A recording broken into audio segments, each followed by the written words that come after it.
Welcome to the deep dive. Today, we're really digging into something crucial, the foundations of a strong marriage and, well, how to actually communicate effectively within it. Absolutely. We're going to unpack some incredible insights from a recent marriage workshop over in Liberia. Oh, right. Yeah, featuring Mr. and Mrs. AK, who are just, deeply experienced. Yeah. And they had couples there from Liberia and also Gambia. That sounds like a really rich mix of perspectives. It really was. And get this, Mr. and Mrs. AK, they actually live in the U.S. Oh, wow. So they were waking up super early, like 7 a.m. their time, to lead this. They've been married over 30 years, counsel couples globally. It's quite the resume. It really is. And what's fascinating here, I think, is how they approach it. They bring their academic background, Christian counseling, biblical studies, but they're also incredibly open about their own marriage. Mm-hmm. They actually said, even after all this time, they still run into conflicts, communication issues. Oh. They even consult other couples sometimes. Wow, that's refreshing honesty. It really is. So our mission today is basically to pull out that wisdom, that blend of study and real life for you. Okay, so let's start at the beginning. Why were these couples even there? What did they want to get out of this workshop? Good question. Well, they did a pre-session survey, and here's where it gets really interesting. Overwhelmingly, people wanted to learn about, quote, godly marriage and understand their biblical roles better. Okay, that makes sense. Specifically, the husbands mentioned wanting to grasp their leadership role, sure, but also things like communication, unity, resolving conflict. Communication again. Exactly. And the wives, they mentioned biblical submission, yes, but also intimacy, respect, understanding their own roles, and again, communication. It just jumped out as the biggest space where everyone felt they needed help. And it's not surprising, is it? Because if we connect this to the bigger picture, communication is often the key that unlocks so many other areas. How's it? Well, think about it. If you can fix the communication, you can usually start resolving those deeper conflicts, right? Mm-hmm. You can get on the same page about finances, maybe Wow. handle those tricky interruptions from extended family. Yeah. Things the AKs actually admitted they struggled with early on too. Better communication just has this ripple effect across the whole marriage. Okay, now for something that genuinely surprised me from that survey, they asked this question about how people saw themselves more relational, focused on connection and experience, or more transactional, focused on roles, duties, maybe a bit of give and take. Right, that's a common framework. But the results, they kind of flipped the script. Usually you might expect wives to lean more relational, men more transactional. That's the stereotype. Yeah. But in this Liberian survey, the wives actually came across as more transactional than the husbands. Wow. Okay, that is unexpected. Yeah. Any thoughts on why? Well, they floated a couple of ideas. Maybe it was just how the question was understood, language nuances. Sure, that could happen. Or maybe, possibly, it reflects something specific about the cultural dynamics there in Liberia. That's possible too. It definitely raises an important question though, doesn't it, for you listening? Yeah. How do you perceive yourself and your spouse in this? Are there maybe some transactional elements you hadn't considered? Exactly. It's food for thought. And it really highlights why the core concepts the AKs shared are so vital. They kind of cut through assumptions. Mm-hmm. So should we dive into those 5 foundational things they taught? Let's do it. What's number 1? Okay, first up, relationship defined. Pretty basic, but important. Right. They use a definition from Professor Glenn Jew, which the AKs really liked. It's basically the way 2 or more people talk, behave, connect, and deal with each other. Mm-hmm. Simple, but covers all the bases. Okay, straightforward enough. What's next? Number 2 gets deeper. It's the concept of yada. Yeah. Yeah, Y-A-D-A. It's a Hebrew word. It means to know, but it's way more than just head knowledge, like knowing facts. It's about experiential knowledge. Knowledge you gain through interaction, through really engaging with someone or something. Think about when the Bible says Adam knew his wife. Ah, right. It implies that deep, intimate, experiential knowing. And interestingly, God himself uses this word in Deuteronomy. He talks about causing hunger and thirst to, quote, know what is in your heart. So God wanted to experience their response. Kind of, yeah. To know through the situation how they truly react. It's about deep relational understanding gained through experience. That's powerful. It makes you think about your own marriage, doesn't it? What kind of yada, what kind of experiential knowledge are we building up? Is it mostly positive or do we tend to focus elsewhere? And that's exactly where the AKs went with it. They pointed out research and just, the reality of sin entering the world suggests we humans, even Christians, often have this default setting. We're kind of wired towards seeing the negatives. Yeah, I can see that. Which is why communication gets so hard and why their practical tip here is so key. It's the difference between saying you always or you did this. Which immediately puts someone on the defensive. Exactly. Versus shifting to, I felt hurt when this happened, or I felt dismissed when you said that. Ah, the I feel statement. Right. It opens the door for empathy, maybe an apology, instead of just triggering a fight. It changes the whole dynamic. Okay, so definition, yada. What's the third concept? Third is God's intention and plan for marriage. They went back to Genesis, specifically Genesis 2.18, where God says, it was not good for the human to be alone. Right, leading to the creation of woman. Precisely. And he creates the helper. Now, this is critical. The Hebrew word used there is Ezer. Ezer. And Ezer does not mean like a subordinate, an assistant, or a servant. That's a huge misunderstanding. So what does it mean? Well, get this. Ezer is used most often in the Old Testament to describe God himself. Wow. Really? Yeah, like in the songs, you are my Ezer, my helper. It implies someone strong, powerful, essential, a rescuer even. So the woman as Ezer is like a powerful partner, a mirror image, someone given to complete the man, to bring good to him, not someone lesser than him. That completely reframes the idea of helper, doesn't it? That must be transformative for how men view their wives. Absolutely. The AKs said, when men grasp that Ezer is a word used for God's strength coming alongside us, it shifts things fundamentally. From headship means I do it all too. To seeing their wife as truly indispensable. Someone they need to reach out to partner with, to accomplish things together. It fosters genuine partnership, not hierarchy in the sense of dominance. Okay, that's huge. What's number 4? Fourth builds on this. Woman came out of man, one flesh. They looked at the Hebrew again in Genesis 2, where it describes woman being formed. From Adam's rib, right? Well, that's the common translation, but the original Hebrew word Tsela more accurately means side. Side, not rib. Correct. Which implies more like an equal half taken from his side, reinforcing that idea of partnership and equality rather than just a small, insignificant bone. Huh. Interesting. And then Adam sees her. And he basically shouts for joy. You can almost hear it. This, at last, is bone of my bones and flesh of my flesh. It's this explosion of recognition of finding his counterpart. Yeah, pure amazement. And this all ties back to God's design. A man leaves his parents, he unites with his wife, and they become one flesh. That word unites can be translated in various ways: bonded, joined, cleave, cling, stick. It implies a really strong connection. A very strong one. It speaks to moving from depending emotionally on parents to becoming emotionally independent, and then ideally achieving emotional interdependence in marriage. You're two whole people, deeply connected and relying on each other. You know, you think about that intense bond often felt early in a relationship. That one flesh feeling is so strong then. It is.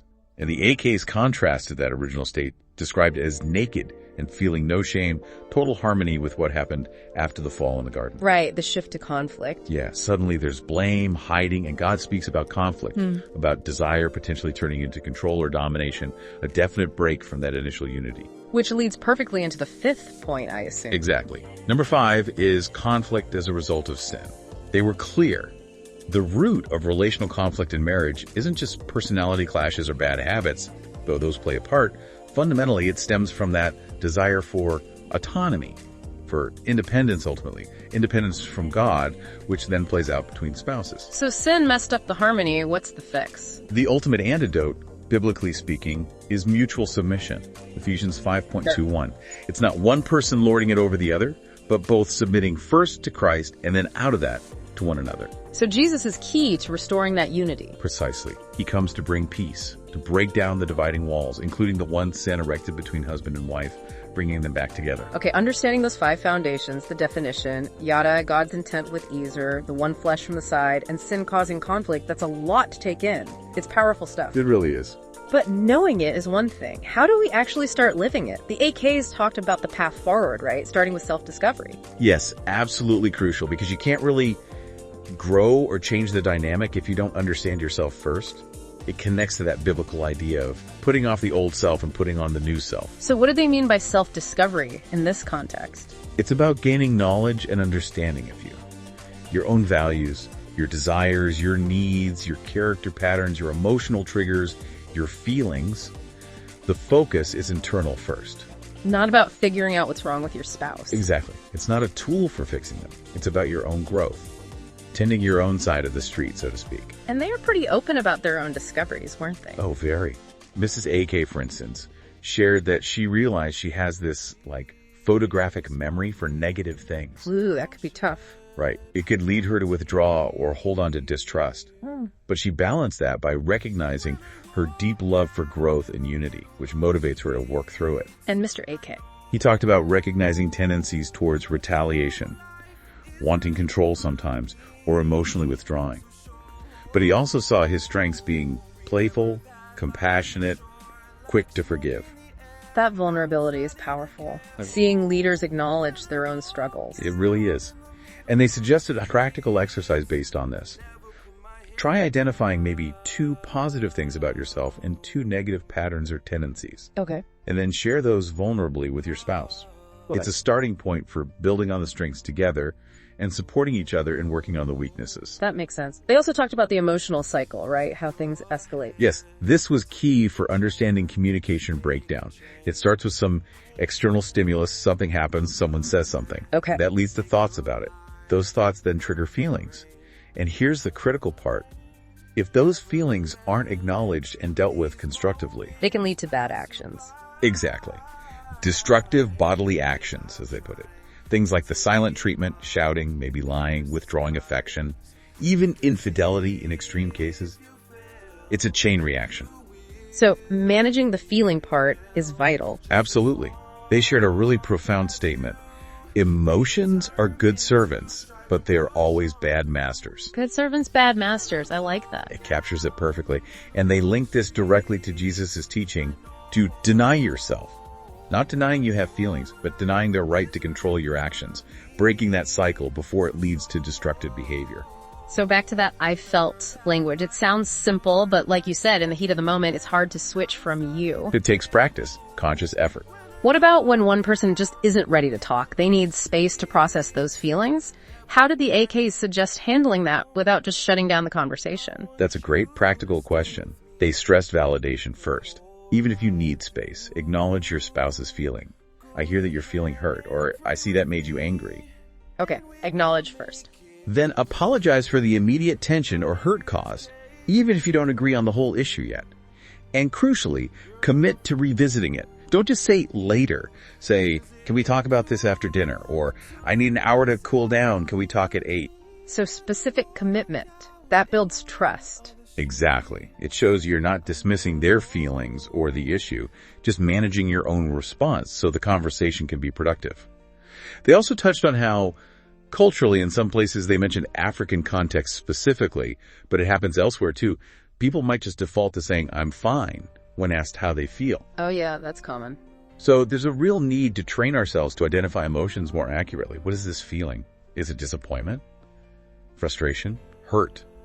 Being able to name it is the first step to managing it. That's what they called emotional competence. Emotional competence, meaning True maturity, really. Being able to manage your own emotions effectively and also recognizing and responding appropriately to the emotions of others. they mentioned the feelings wheel briefly too, didn't they, as a tool? Yeah, just as a helpful resource for finding the right words, sometimes we feel something complex, and seeing a list of nuanced emotion words can help pinpoint it beyond just mad or sad. It gives you a vocabulary for your inner world. Precisely. And they gave these powerful examples. Think of Cain in the Bible. His offering is rejected. He feels, intense anger? Jealousy? Yeah, hot anger. Right. And because he doesn't manage it, doesn't bring it under control, what happens? He murders his brother. Exactly. Emotion as a bad master, leading to destruction. Now contrast that with Jesus in Gethsemane. He's described as overwhelmed with sorrow, facing immense anguish. To the point of sweating blood, the text says. Incredible distress. But what does he do? He doesn't lash out. He prays. He submits his feelings and his will to God. He entrusts himself. He demonstrates mastery over overwhelming emotion. Oh, what a contrast. The lesson being, identify the emotion, talk about it to God, to a trusted other, but don't let it dictate your response. Harness it. And this really pushes back against the sort of worldly idea that your feelings are somehow sacred, always true, and must be followed no matter what. Yeah, that follow your heart message can be tricky. Very. The biblical view involves more self-control and submission to something higher than raw feeling. Okay, now another really pivotal point they made was about redefining love itself. Ah, yes. This was fascinating. They brought up the Hebrew word for love, ahiva. A-H-E-A-V-A. Right, and they said its primary meaning isn't actually about feelings or passion. No. Primarily, it means loyalty, faithfulness, commitment. It's loyalty first. Loyalty first. The feelings, the passion, those are important, but they're considered secondary in this definition, which you can imagine is incredibly relevant for couples who've been married a long time. Definitely. When the initial intensity maybe fades, the loyalty remains. That's the core. So biblical love, as they framed it, is essentially loyalty plus feelings. But the loyalty is the bedrock, the non-negotiable part that sustains the relationship through thick and thin. Okay, loyalty as the foundation. So, wrapping all this up, what were the practical takeaways, the what now? They really emphasize concrete next steps. First, consciously prioritize your spouse. Make them number one after God. And related to that, make intentional covenants of loyalty with each other. So verbalize that commitment. Yes, reaffirming that loyalty. And then they describe this crucial conversation pattern, what they called a heart reorienting conversation. Okay, how does that work? It's structured. First, the wife gets uninterrupted time to share her heart, her feelings, her perspective vulnerably. Uninterrupted, even if the husband disagrees. Even if he disagrees initially. The goal here is for him to practice listening, truly receiving what she's saying without defensiveness. It helps him grow in that area. Okay, wife speaks first, uninterrupted. Then, the husband gets his turn. Uninterrupted time to share his heart vulnerably. So, equal safe space for both. Exactly. It prevents the usual back and forth interruptions and allows for deeper sharing and understanding. And after both have shared, what's the follow-up? Crucial steps. Mutual apology, acknowledging hurts given or received, forgiveness, choosing to let it go, praying together over what was shared, and then making fresh commitments based on the conversation. How will things be different moving forward? Wow, that sounds like a really healing process. Apology, forgiveness, prayer, new commitments. It's designed to be restorative. And they left everyone with one last, really thought-provoking idea to mull over. What was that? That marriage isn't just a social thing, or even just about personal happiness for two people.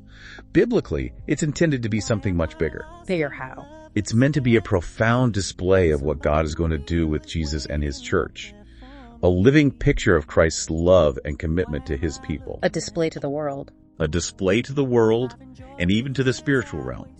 And that, they suggested, is why marriage often feels under attack. Why there's a common enemy, as they put it, who seeks to destroy that bond. Because it represents something so significant, so much more than just the couple themselves. That definitely puts a different weight on it, doesn't it? Its importance goes way beyond just us. It really does. Something profound to think about. On the top, looking out, taking in all those lives tossed around with a grin. They don't make most of what life has to give and endure